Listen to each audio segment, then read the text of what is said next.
नमस्कार, आप देख रहे हैं न्यूज़ वन इंडिया। मैं हूं आपके साथ पूजा यादव। यूपी चुनाव के लिए प्रधानमंत्री नरेंद्र मोदी ने पहली वर्चुअल रैली की। इस रैली में सीएम योगी भी शामिल हुए। कार्यक्रम में पीएम मोदी ने सपा पर हमला बोला।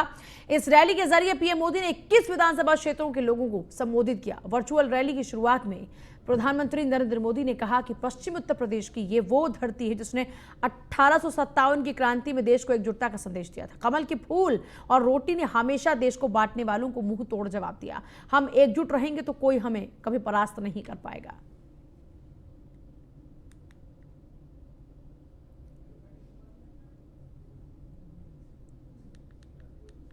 जब मैं 5 साल पहले चुनाव के समय पश्चिमी यूपी में आया था तो आपसे कहा था कि यूपी के विकास के लिए हम कोई कोर कसर बाकी नहीं छोड़ेंगे। इन 5 वर्षों में योगी जी के नेतृत्व में यूपी सरकार ने पूरी ईमानदारी से, पूरी निष्ठा से आपकी सेवा करने का, यूपी के विकास का प्रयास किया है। कोई भूल नहीं सकता है 5 साल पहले यूपी को लेकर क्या चर्चा होती थी। 5 साल पहले दबंग और दंगाई ही कानून थे। जब मैं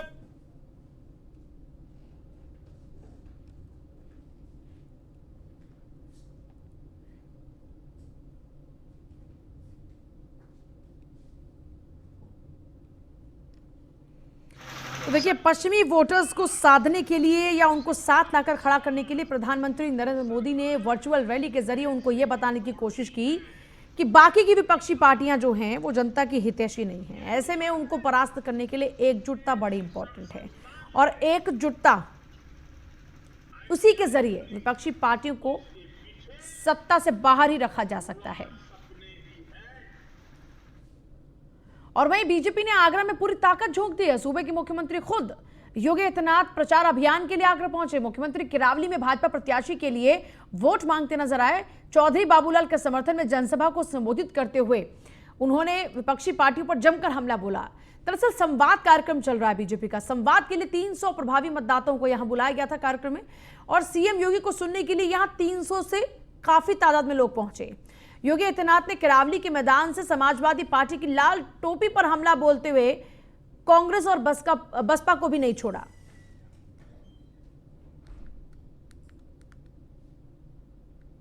पार्टी की सरकार तो आगरा में एक म्यूजियम बना रही थी औरंगजेब के नाम पर। हमने कहा म्यूजियम औरंगजेब के नाम पर नहीं बन सकता। आगरा का म्यूजियम छत्रपति शिवाजी के नाम पर बनेगा, और छत्रपति शिवाजी म्यूजियम आज आपके आगरा में बन रहा है। भाइयों बहनों, सपा हो, लोकदल हो, बहुजन समाजवादी पार्टी हो या कांग्रेस, ये सभी लोग जन आस्था के साथ तो खिलवाड़ करते ही थे, जनता को सुविधाओं से वंचित भी रखते थे। विकास कार्य ठप पड़े थे। विकास का मतलब सफाई का विकास, नौजवानों को रोजगार का मतलब सफाई को ही सारा चला जाता था। आगरा वंचित रह जाता था। आज तो आगरा को वायु सेवा से भी जोड़ दिया गया है। आज तो आगरा में मेट्रो का काम भी हो रहा है। अब तो हम लोगों ने आगरा में गंगा जल उपलब्ध करवा दिया है। और भाइयों बहनों, हर घर नल की योजना, हर घर में शुद्ध पेयजल उपलब्ध कराने की कार्रवाई भी हमारी सरकार बहुत शीघ्र करने जा रही है। पार्टी और वहीं देखिए, लगातार आप एक तरफ देख रहे हैं कि भारतीय जनता पार्टी ने चुनाव प्रचार में पूरी की पूरी ताकत झोंक रखी है। खुद अखिलेश यादव ने एक तरफ देखिए अब यहां पर लगातार बीजेपी को घेराबंदी के लिए लगे हुए हैं। वहीं दूसरी तरफ भारतीय जनता पार्टी ने अखिलेश यादव की घेराबंदी के लिए अपना जो चुनावी कार्ड है वो चलना शुरू कर दिया। भारतीय जनता पार्टी ने अखिलेश यादव के खिलाफ में करहल सीट से एसपी बघेल को चुनावी मैदान में उतार दिया। वहीं मैनपुरी की बात करें तो यहां पर आप तस्वीरें देखिए जरा, क्या कुछ घटनाक्रम चल रहा है। इस बीच खुद डिप्टी सीएम केशव प्रसाद मौर्य मैनपुरी में रहे और स्वाद वाला प्रचार यहां किया, डोर टू डोर कैंपेनिंग की और इस दौरान में खूब गोलगप्पे भी चखे।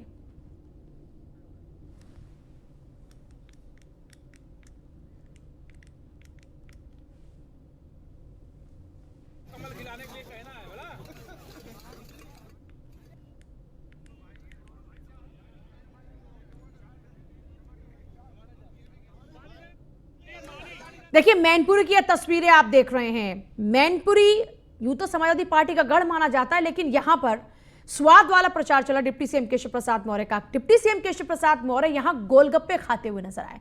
आमतौर पर ऐसे चाट की दुकान पर चटकारे आपने लोगों को खूब लेते देखा होगा, लेकिन नेताओं के ऐसे चटकारे आपने बहुत ही कम देखे होंगे।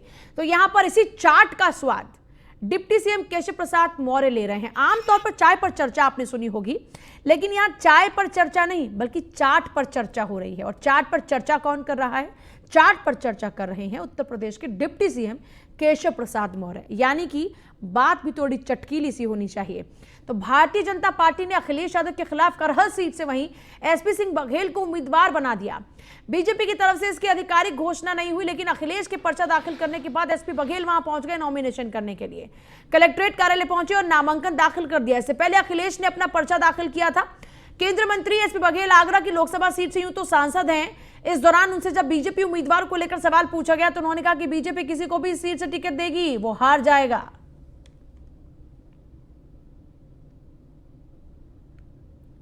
देखिए दो तस्वीरें आपके सामने। अब जरा देखिए पहली तस्वीर अखिलेश यादव की, जब अखिलेश यादव ने अपना नामांकन पत्र दाखिल किया, और एक तस्वीर आपके सामने एसपी बघेल की। यानी दो तस्वीरें आपके सामने। दो तस्वीरों में आपको दिखेंगे कि इस करहल विधानसभा से दो जो नेता चुनाव लड़ रहे हैं उनके नामांकन पत्र की ये तस्वीरें हैं। अखिलेश यादव अपने विजय रथ पर सवार होकर पहुंचे विजय पताका फहराने के लिए, और उन्होंने इसके बाद कहा भी कि जनता ने उनको आश्वस्त किया कि आप जाइए और उत्तर प्रदेश के लिए जीत लेकर आइए और मुख्यमंत्री बनने के बाद यहां जरूर आइएगा, उससे पहले आपको आने की जरूरत नहीं, आपकी जीत सुनिश्चित है, हम आपके साथ हैं। दूसरी तरफ बीजेपी के सांसद जो कि अभी इस विधानसभा से प्रत्याशी हैं।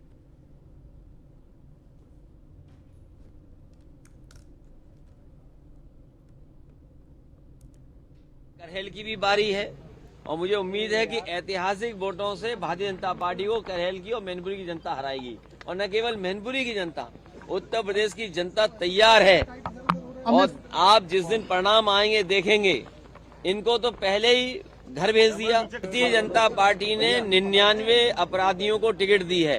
भारतीय जनता पार्टी संकोच क्यों कर रही है 100 सेंचुरी मारने के लिए? भारतीय जनता पार्टी ने अभी तक जो प्रत्याशी उतारे हैं उनमें 99 प्रत्याशी जो हैं आपराधिक मुकदमे वाले हैं, तो वो संकोच क्यों कर रही है 100 सेंचुरी पार करने के लिए? एक दो और बढ़ा दे सेंचुरी। और प्रधानमंत्री की लोक कल्याणकारी योजना और राज्य सरकार की लोक कल्याणकारी योजना और बूथ अध्यक्ष से राष्ट्रीय अध्यक्ष ने परिश्रम की पराकाष्ठा से जो पसीना बहाया है उससे यहाँ कमल खिलेगा। गुंडागर्दी दूर होगी, जमीनों पे कब्जे नहीं होंगे, अपहरण बंद होंगे और लड़कियों के साथ छेड़छाड़ बंद होंगी। इसके लिए एक शेर सुन लो कि कातिल बहुत जलील हुआ मेरा सर उतार कर, हमने को दिलों को जीत लिया जंग हार कर। फिरोजाबाद में तो दांत खट्टे करके आया था मैं। करहल पे क्या करने वाले? और फिरोजाबाद के किले में जो मैंने दरार पैदा की थी, चंद्रसेन यादव ने उस किले को फिर जीत लिया। मैनपुरी करहल पे क्या कहते हैं आप? करहल पे क्या रहेगा? 100% भाजपा जीतेगी, एसपी सिंह बघेल जो फौज शांति काल में पसीना बहा लेती है उसको युद्ध के मैदान में खून बहाने की आवश्यकता नहीं होती है। ये भारतीय जनता पार्टी पिछले 5 साल से अपने राष्ट्रीय अध्यक्ष, प्रदेश अध्यक्ष, महामंत्री संगठन के नेतृत्व में बूथ से लेकर राष्ट्रीय स्तर पर काम कर रही है उसके सहारे। और फिर एक बार कह रहा हूँ कि नरेंद्र मोदी, दुनिया के सर्वाधिक लोकप्रिय नेता नरेंद्र मोदी जी की लोक कल्याणकारी योजनाएं, राज्य की लोक कल्याणकारी योजनाएं और संगठन के माध्यम से करहल में कमल खिलेगा और विकास और विनाश के बीच में ये विकास और विनाश समझा रहे हैं एसपी बघेल। लेकिन कौन है एसपी बघेल? इनका सियासी सफर है क्या? राजनीति के कितने बड़े धुरंधर माने जाते हैं? इनका पॉलिटिकल बैकग्राउंड है क्या? तो आइए बताते हैं। 1998 में जलेसर सीट से सपा के ही टिकट पर ये चुनाव जीते। एसपी बघेल 2 बार सांसद चुने गए। 2010 में बसपा ने उन्हें राज्यसभा में भेजा और 14 में फिरोजाबाद लोकसभा सीट से उन्होंने चुनाव लड़ा। 17 में टूंडला सुरक्षित सीट से भाजपा के विधायक बने और 19 में लोकसभा चुनाव में आगरा से बीजेपी के सांसद बने। फिलहाल केंद्रीय कैबिनेट में राज्य मंत्री बनाए गए हैं, यानी केंद्रीय राज्य मंत्री अब विधानसभा का चुनाव लड़ेंगे और चुनाव होगा अखिलेश यादव के सामने। और वहीं सुभाषपा महासचिव अरविंद राजभर का बड़ा दावा। न्यूज़ वन इंडिया से खास बातचीत में उन्होंने कहा कि हमारे 13 विधायक होंगे, मतलब होंगे। अखिलेश यादव की अगुवाई में पूर्ण बहुमत की सरकार बनेगी। बीजेपी हमारे लिए कोई चुनौती है नहीं। महाभारत की तरह कौरवों का विनाश होगा। ओम प्रकाश राजभर श्री कृष्ण की भूमिका में हैं, सपा अध्यक्ष अखिलेश यादव अर्जुन की भूमिका में हैं। ओपी राजभर शस्त्र नहीं उठाएंगे, लेकिन कौरवों का विनाश कर देंगे। हमारे साथ हैं सुहेल देव, भारतीय समाज पार्टी के राष्ट्रीय प्रमुख महासचिव और साथ ही साथ पूर्व मंत्री अरविंद राजभर। अरविंद राजभर जी, जिस तरीके से आज आपने 5 टिकट घोषित किए हैं, उसमें आपका भी नाम है, ओम प्रकाश राजभर जी का नाम है, जबकि पहले चल रहा था शायद वो शिवपुर से लड़ेंगे, लेकिन अब आप शिवपुर से होंगे और वो जहूराबाद से होंगे। तो किस तरीके से इन चीज़ों को देखते हैं और अभी और कितनी सीटें हैं जिन पर जल्द ही आप घोषणा कर देंगे? देखिए, सबसे पहले तो मैं धन्यवाद दूंगा अपने पार्टी के तमाम पदाधिकारियों का और माननीय राष्ट्रीय अध्यक्ष समाजवादी पार्टी और माननीय राष्ट्रीय अध्यक्ष सुहेल देव भारतीय समाज पार्टी और घटक दलों को। ये सही बात है कि माननीय नेताजी का नाम वहाँ से चल रहा था, क्योंकि आज कार्यकर्ताओं की बैठक भी थी बनारस के शिवपुर विधानसभा में। तो वहाँ के समस्त कार्यकर्ता, छोटे बड़े जो नेता थे, उन लोगों की डिमांड थी कि यहाँ से अरविंद राजभर आवें और चुनाव हम लोग मिल करके लड़ा जाएगा और उसको जीता भी जाएगा। माननीय नेताजी का घोषणा जहूराबाद से, क्योंकि सिटिंग विधायक माननीय नेताजी जहूराबाद से हैं, जहूराबाद में बहुत सारे काम उन्होंने किया है। और आज जहूराबाद की ही देन है कि पूरे प्रदेश के वंचित, पिछड़े, दलित, अल्पसंख्यकों की आवाज़ पूरे विश्व में अगर कोई चला रहा है, कोई बता रहा है, तो उसका नाम ओम प्रकाश राजभर। तो मैं ये समझता हूँ कि ये माननीय राष्ट्रीय अध्यक्ष जी का फैसला बहुत सही फैसला है। हम उनका आभार व्यक्त करेंगे और कार्यकर्ताओं को बधाई देंगे कि हमको उस लायक उन्होंने समझा कि शिवपुर विधानसभा में एज ए प्रत्याशी के तौर पर गठबंधन का हमको घोषणा उन्होंने करने का काम किया। माननीय राष्ट्रीय अध्यक्ष जी ने जो गठबंधन की एक भूमिका बना रखा है कि किसी भी प्रकार से हमको 13 विधायक जीतने हैं, तो 13 विधायक जीतने के लिए वो चाहे जितनी सीटें हो जाए उतनी सीट पर हम लड़ने का प्रयास करेंगे। तो माना जाए कि 13 विधायक सुहेल देव भारतीय समाज पार्टी के होंगे? एकदम श्योर होंगे। इस बार कुछ ज़्यादा भी हो सकते हैं। दूसरा सवाल एक दूसरी तरीके का है कि लगातार भारतीय जनता पार्टी में ज्वाइनिंग चल रही है और सीधे तौर पर अगर हम देखें समाजवादी पार्टी गठबंधन भारतीय जनता पार्टी से लड़ रहा है। तो ऐसी स्थिति में आज भी पूर्व विधायक और समाजवादी पार्टी के विधायक रहे कई लोग बीजेपी का दामन थामे हैं। तो लगता नहीं कि ये सब चुनौती है? देखिए, कोई चुनौती नहीं है। ये भाजपा के लिए चुनौती तो ओम प्रकाश राजभर जी बन चुके हैं। हमारे लिए कोई चुनौती नहीं है। भारतीय जनता पार्टी वो भारतीय झूठ पार्टी है और भारतीय जुमला पार्टी है। वो हम लोगों ने बहुत पहले ही कह दिया था कि ये 22 का चुनाव सिर्फ चुनाव नहीं होगा, ये महाभारत की युद्ध जैसा महासंग्राम होगा। और बहुत अच्छी बात है कि जिस प्रकार से महाभारत में एक तरफ कौरवों की सेना थी, दूसरी तरफ पांडवों की सेना थी, आज अखिलेश जी के रथ पर अखिलेश जी अर्जुन की भूमिका में हैं और ओम प्रकाश राजभर जी कृष्ण की भूमिका में हैं। ओम प्रकाश राजभर ने कहा था हथियार नहीं उठाऊंगा, लेकिन पूरा महासंग्राम अपने अनुरूप चलवाऊंगा। और महाभारत में जिस प्रकार से धन को स्थापित करने के लिए धन के ढोंगी लोग हैं इसमें वर्तमान समय में, ये क्या धर्म को स्थापित करेंगे? कर्म के आधार पर हम धर्म को स्थापित करवाने का प्रयास करेंगे। और यही कहता है कि आज़ादी के इतने साल बाद आज जो माहौल बना हुआ है, ओम प्रकाश राजभर इस समय कृष्ण की भूमिका में हैं और अखिलेश यादव अर्जुन की भूमिका में हैं। हमारा लक्ष्य भारतीय जनता पार्टी नहीं है। हमारा लक्ष्य है उत्तर प्रदेश में बढ़ रहे अपराध को रोकना, उत्तर प्रदेश में भय, भूख, भ्रष्टाचार को रोकना, उत्तर प्रदेश में जो बच्चे लखनऊ में आके पीटे जा रहे हैं उसको रोकना, जो 69,000 शिक्षक भर्ती, 68,500 भर्ती, 12,713 भर्ती, ये जितनी भर्तियां पेंडिंग में हैं, कुल मिला के 34 लाख भर्तियां अभी पेंडिंग में हैं, उसको बहाल करा करके नौजवानों को खुशहाल करने के लिए उनको नौकरी देना पड़ेगा। इन सारे इशूज को लेकर के भारतीय जनता पार्टी हथियार चला रही है, वो चाह रही कि हिंदू मुस्लिम हो जाए, हम नहीं होने देंगे। बिल्कुल, ये है अरविंद राजभर, जिन्होंने बताया कि किस तरीके से अगर उनकी सरकार आती है और मंत्री होते हैं तो किन मुद्दों को लेकर काम करेंगे। और लगातार उनकी कोशिश है कि जैसे जैसे चरण आगे बढ़ते जाएंगे वैसे वैसे प्रत्याशियों के नाम भी सामने आते जाएंगे। कोशिश यही है कि ज्यादा से ज्यादा प्रत्याशी जिताकर सपा सुप्रीमो अखिलेश यादव को प्रदेश का मुख्यमंत्री बनाना। कैमरामैन अमित शाहनी के साथ मैं इसके Vajpayee, news one India, Lucknow. Kaushambi के सिराथू विधानसभा क्षेत्र में सिराथू क्षेत्र के करीब 25 गांव के ब्राह्मण समाज के लोगों ने भारतीय जनता पार्टी के प्रत्याशी उत्तर प्रदेश के उप मुख्यमंत्री केशव प्रसाद मौर्य के समर्थन में एकजुटता दिखाई और ब्राह्मण समाज ने संकल्प लिया कि सिराथू क्षेत्र के ब्राह्मण भारी तादाद में केशव प्रसाद मौर्य को न सिर्फ विजयी बनाएंगे बल्कि तन मन धन से उनका सहयोग भी करेंगे। हम लोगों सभी ब्राह्मण भाइयों ने संकल्प किया है कि सिराथू विधानसभा से माननीय केशव जी को भारी बहुमत से विजयी बनाकर भीम आर्मी चीफ और आजाद समाज पार्टी से गोरखपुर में देखिए ये ऐलान किया गया कि वो मुख्यमंत्री के सामने चुनाव लड़ेंगे। अब वो ये भी कहने की साबित हो जाए कि 69,000 शिक्षक भर्ती में घोटाला हुआ। चंद्रशेखर ने गोरखपुर प्रवास के दूसरे दिन मीडिया से मुखातिब होते हुए बेबाकी सवालों का जवाब दिया और योगी आदित्यनाथ पर जमकर हमला भी बोला।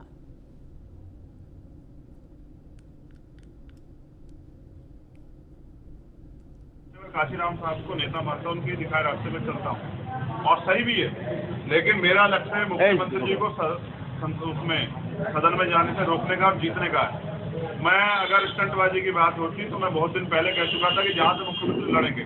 तो फिर ये बताइए मथुरा अयोध्या क्यों छोड़ा, ये फोर्थ गियर लगा के वापस क्यों आए गोरखपुर? और आप भी जानते हैं और मैं भी जानता हूँ कि गोरखपुर डूब जाता है, 4 महीने के लिए बारिश आती है और यही गोरखपुर है जिसमें विकास के दावे की जाती है। यहाँ बच्चियां नाव चलाती है, आप मीडिया के लोगों ने दिखाया कि नाव चला के जाती है स्कूल। ये है गोरखपुर का विकास।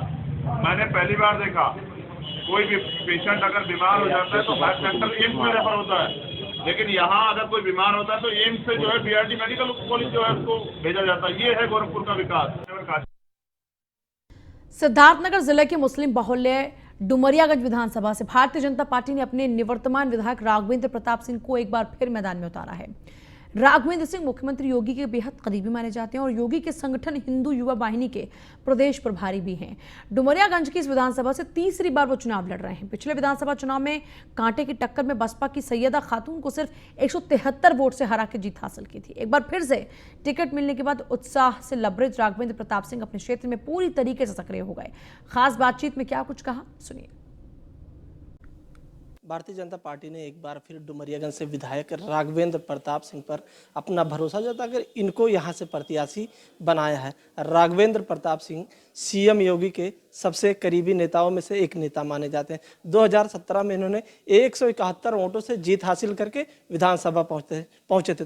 तो इस चुनाव में इनकी क्या रणनीति रहेगी, किन मुद्दों को लेकर जनता के बीच जा रहे हैं और कितना समर्थन जनता को उनको मिल रहा है, हम सीधा इन्हीं से बात करेंगे। विधायक जी, पिछले बार हम बहुत कम मतों से चुनाव जीते थे, लेकिन इस बार डुमरियागंज में किए गए विकास के कार्य और डुमरियागंज में सांप्रदायिक सौहार्द, एक विश्वास जो हमने आम जनमानस में बनाया है, वह सब देखते हुए मुझे लगता है कि इस बार हम बहुत ज़्यादा मतों के अंतर से चुनाव जीतने जा रहे हैं।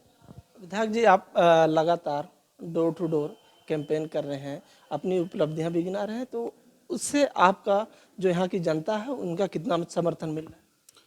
मुझे तो ये लगता है कि यहाँ पे सारे जाति समीकरण टूट चुके हैं और आम जनमानस में पूरे गांव के लोग मुझे गांव में भ्रमण भी करा रहे हैं उत्साह के साथ। तो जब विश्वास बन जाता है तो उत्साह भी हो जाता है और इस उत्साह और विश्वास के अनुसार तो मुझे लगता है कि बहुत अच्छी मार्जिन से हम पुनः विधायक बनने जा रहे हैं। डुमरियागंज मंदिर चौराहे पे बाबा साहब की मूर्ति 11 फीट की स्थापित कराया, स्वामी विवेकानंद की स्थापित कराया और महाराजा अग्रसेन की कराया, भगवान परशुराम का परशुराम वाटिका का भी घोषणा किया, निर्माण कार्य प्रारंभ हुआ। तो मुझे तो नहीं लगता यहाँ सरदार पटेल हों, महाराजा सुहेलदेव हों, याद हों, सरदार पटेल हों, कोई ऐसा महापुरुष नहीं बचा और वीर अब्दुल हमीद हों, उनके नाम पे भी तोरण द्वार बन रहा है। कोई ऐसा नहीं कह सकता कि जिसके नाम पे कोई भेदभाव डुमरियागंज में किया गया है। अगली बार आपने 171 वोटों से जीत हासिल की थी, तब योगी सरकार की लहर थी। इस बार कितने वोटों से आप जीतने का? मुझे तो लगता है कि 50,000 मतों से इस बार डुमरियागंज में भारतीय जनता पार्टी के प्रत्याशी के रूप में मुझे विजय मिलेगी। भाजपा के प्रत्याशी राघवेंद्र प्रताप सिंह, जिन्होंने दावा किया है कि इस बार हम डुमरियागंज से 50,000 वोटों से जीतेंगे और फिर एक बार उत्तर प्रदेश में भारतीय जनता पार्टी की सरकार बनेगी। Saddam Khan, news 1 India, Siddharthnagar. गौतम बुद्ध नगर में आगामी विधानसभा चुनाव के मद्देनजर पुलिस ने फ्लैग मार्च निकाला। थाना प्रभारी ने पैरामिलिट्री फोर्स के साथ मार्च निकाला। साथ ही चुनाव में निडर होकर मतदान करने के लिए अनाउंसमेंट द्वारा लोगों को जागरूक किया। बीटा 2 थाना पुलिस ने क्षेत्र में फ्लैग मार्च निकाला।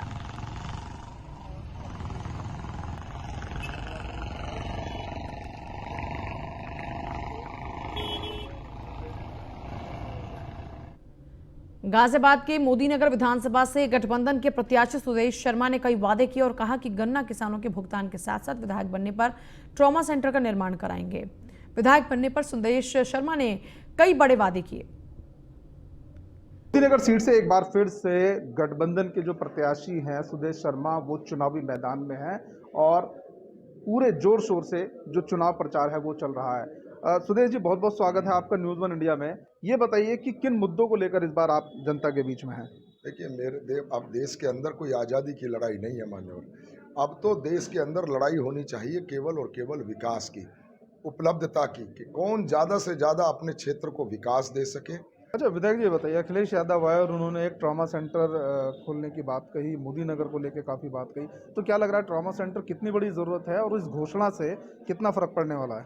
देखिए, मैं सबसे पहले तो धन्यवाद देना चाहता हूं माननीय अखिलेश यादव जी का कि मैंने उनसे अनुरोध किया कि आप जो है हमारे मोदीनगर के अंदर इसकी बहुत आवश्यकता है। उस लाइव पे चल रहा था बहुत स्पीड से, जय सुदेश तय सुदेश, लोगों ने मन बना लिया है, हाँ, वो तय कर चुके हैं। याद राम कुमार, न्यूज़ 1 इंडिया, गाजियाबाद।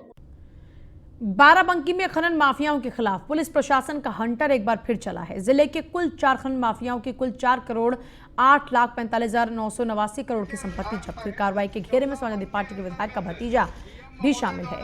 सपा के सदर विधायक सुरेश यादव के भतीजे अर्जुन यादव के खिलाफ भी प्रशासन ने कार्रवाई की। पुलिस प्रशासन ने अर्जुन यादव की करीब 1.5 करोड़ की गाड़ियों को जब्त किया है।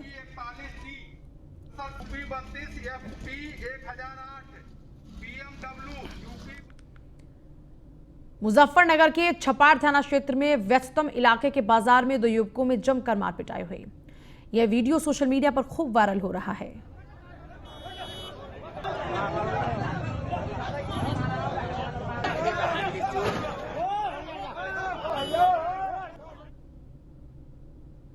और वहीं बागपत के खेकड़ा थाना क्षेत्र में दिन दहाड़े डबल मर्डर की वारदात घटी और इस वारदात के बाद में इलाके में दहशत का माहौल है। अज्ञात बदमाशों ने ट्रैक्टर ट्रॉली लेकर जा रहे दादा पोते को गोलियों से भून डाला।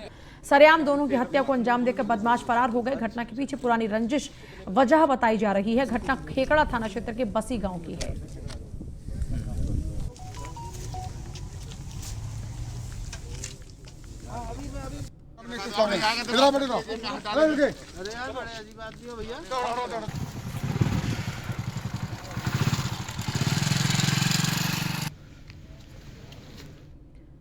कुशीनगर में सीएमओ सुरेश पटारिया ने बड़ी कार्रवाई की है और जांच के दौरान अवैध अस्पताल को सीज कर दिया। सीएमओ की जांच में अस्पताल में डॉक्टर और संबंधित कागजात न मिलने पर कार्रवाई की गई। पूरा मामला कप्तानगंज नगर पंचायत के मदर केयर हॉस्पिटल का है।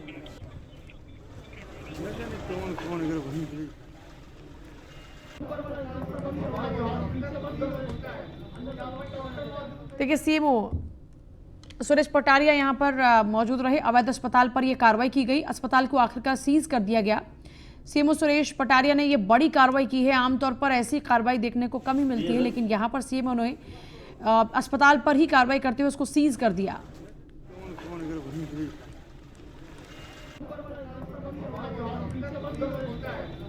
ये पूरा मामला कप्तानगंज नगर पंचायत के मदर केयर हॉस्पिटल का है। मदर केयर हॉस्पिटल को फिलहाल सीज कर दिया गया है। सीएमओ ने इसे सीज करने का फैसला किया। डॉक्टर और जो संबंधित कागजात ना मिलने पर ही ये कार्रवाई की गई है।